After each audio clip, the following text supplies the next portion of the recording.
Hello student, last video में हमने structural development and metamorphosis of ammocoetes larva, इसमें हमने उसका स्ट्रक्चर देखे थे, जिसमें कि हमने देखे थे कि वो कैसे होते हैं। वो ट्रांसपेरेंट होते हैं, उनकी बॉडी ईल लाइक शेप में होती है। Then they are blind, their eye is not completely develop, वो टूथलेस होते हैं। Their mouth is semi circular, oral hood is present, okay, and pharynx is associated with 7 pairs of gill slit, 7 pairs of gill slit present होते हैं। ठीक है, वो during night में feeding करने के लिए मड से बाहर आते हैं और फिर वापस मड में वापस चले जाते हैं। तो ये हमने उसके स्ट्रक्चर के बारे में देखे हैं। अभी हम उसके मेटामॉर्फोसिस के बारे में देखेंगे। Now in metamorphosis, how their metamorphosis occur, okay, उनका मेटामॉर्फोसिस किस टाइप से होता है कि after a prolong life of 3 to 7 years, ठीक है, 3 to 7 ईयर्स के बाद वो कन्वर्ट होते हैं लार्वे से एडल्ट में। ठीक है, तो इनमें कुछ रेडियल स्ट्रक्चर चेंजेस आते हैं, जिसमें क्या क्या होता है वो हम अभी 1 by 1 देखेंगे। ठीक है, so after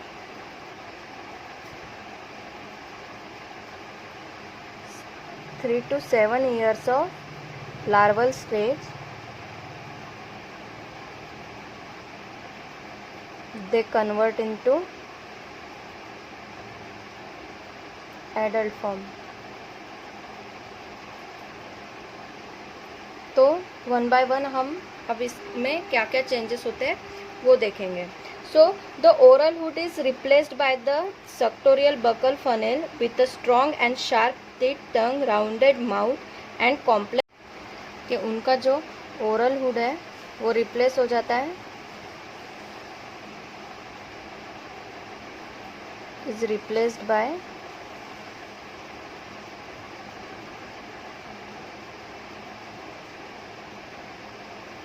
buccal funnel, teeth and tongue।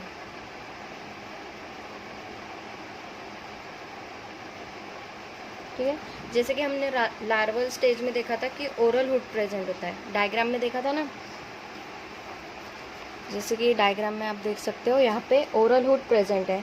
तो जब वो एडल्ट स्टेज में हो जाते हैं तो उनका ओरल हुड रिप्लेस हो जाता है by a buccal funnel, okay, by sharp and strong teeth and tongue and rounded mouth. ठीक है, ये टाइप से उनका ओरल हुड है वो रिप्लेस हो जाता है।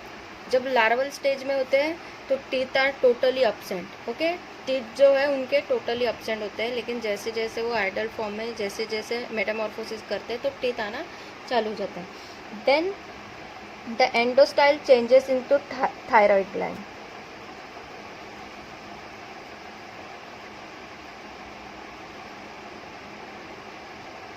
Endostyle changes into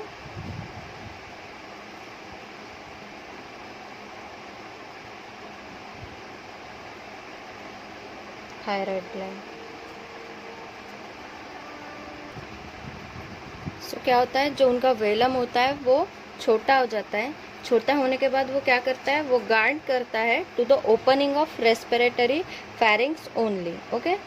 the velum become reduce to a guard the opening of respiratory pharynx only. Respiratory system को गार्ड करने के लिए, रेस्पिरेटरी फैरिंग्स को गार्ड करने के लिए वेलम क्या हो जाता है, छोटा हो जाता है। And esophagus separate from the respiratory pharynx, which become a blind sac, okay, the esophagus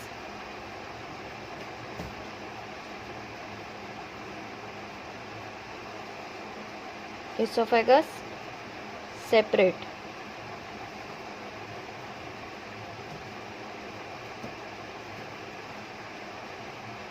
okay,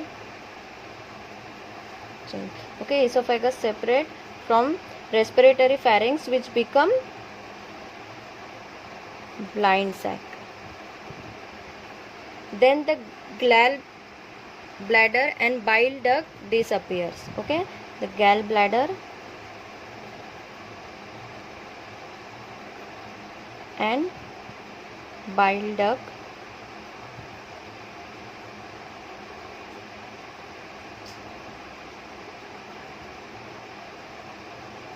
disappears. Okay, the gill develop into the gill pouch.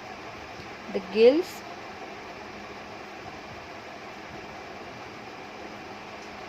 developed into gill pouch.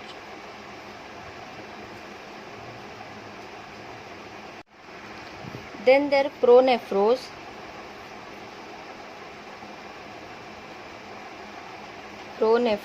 replaced by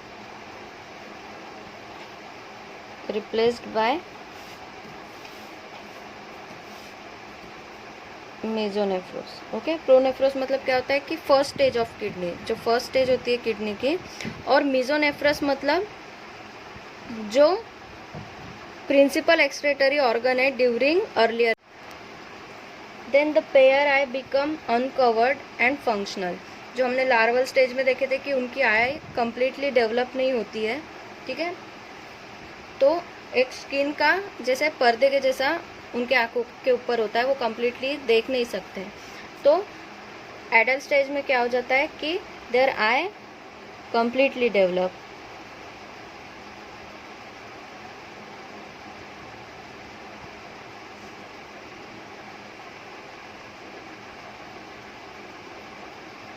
okay, उनकी eye uncovered हो जाती है और functional हो जाती है. Then the single middle nostril shifted to the top of the head. हमने larval stage में देखे थे कि मिडल नोस्ट्रिल था, मतलब मिडल साइड में प्रेजेंट था, तो वो शिफ्ट हो जाता है at the top of the head. So the middle nostril shift to the head. Okay, middle nose क्या हो जाता है, टॉप ऑफ द हेड में शिफ्ट हो जाता है. Then the nasal sac become folded internally. जो उनका नेजल सैक होता है वो फोल्ड हो जाता है, बिकम फोल्ड इंटरनली, इनसाइड से फोल्ड हो जाता है. Then the continuous dorsal fin become divided into 2. जो उनका कंटिन्यूअस डॉर्सल फिन था वो क्या हो जाता है, डिवाइड हो जाता है. So the dorsal fin which is continuous. Okay, जो कंटिन्यूअस डॉर्सल फिन था वो डिवाइड हो गया into 2. Then the pericardial cavity become complete cut off from the coelom. Okay, जो उनकी पेरिकार्डियल कैविटी थी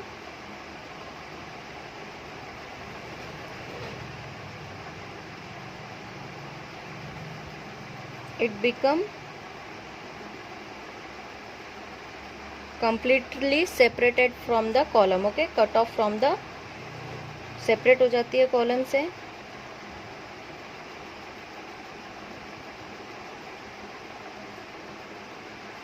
then the spinal cord become dorsoventral flatten. उनका जो spinal cord होता है वो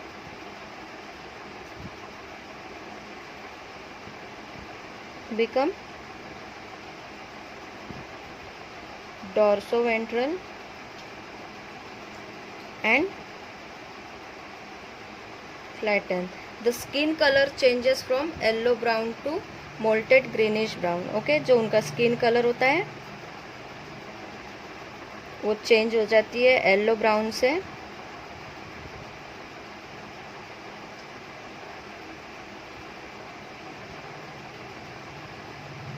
मोटेड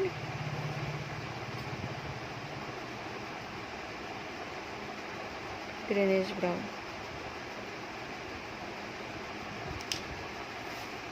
तो ये हो गया उनके मेटामॉर्फोसिस के बारे में.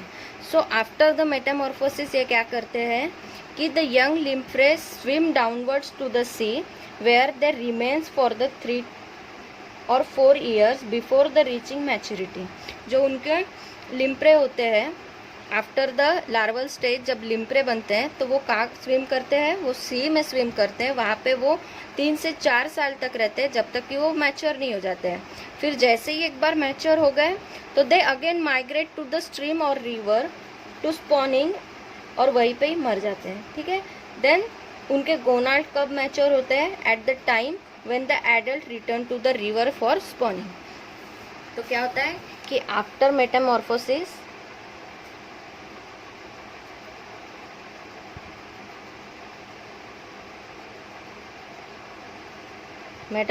कंप्लीट होने के बाद जो लिम्प्रे होते हैं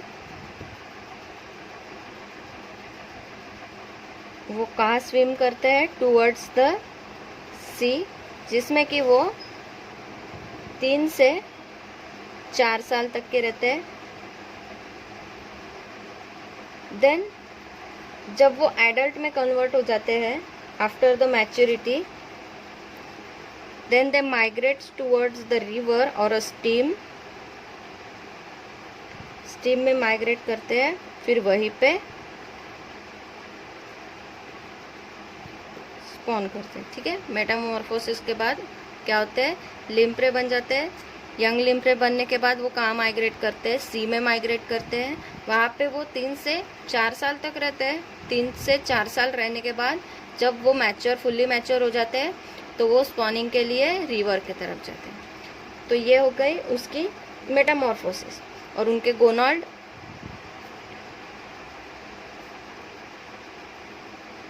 बिकम मैच्योर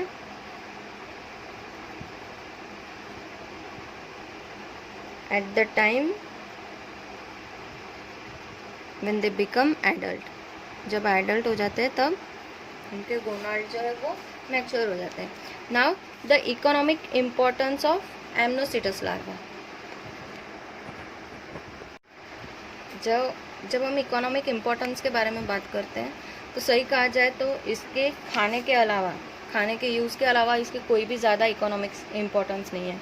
बिकॉज क्या होता है कि दे डिस्ट्रॉय द फिश, वो फिश को डिस्ट्रॉय करते हैं। तो कैसे? ये क्या करते हैं कि फिश के ऊपर चिपक जाते हैं। ठीक है, देन फिश के ऊपर चिपकने के बाद वो क्या करते हैं?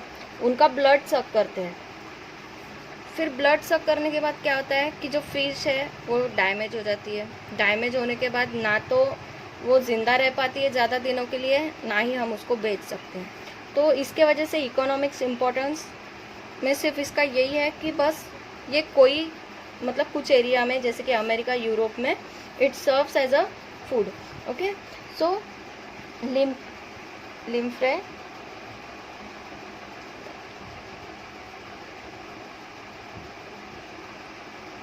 okay, the flesh of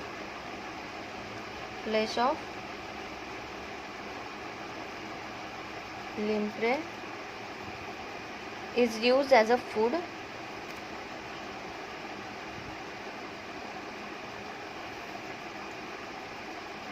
in Europe and America, and sometime it is used for the bait, for the fish casting। Fish cast करने के लिए उसको एज अ बेट यूज़ करते हैं।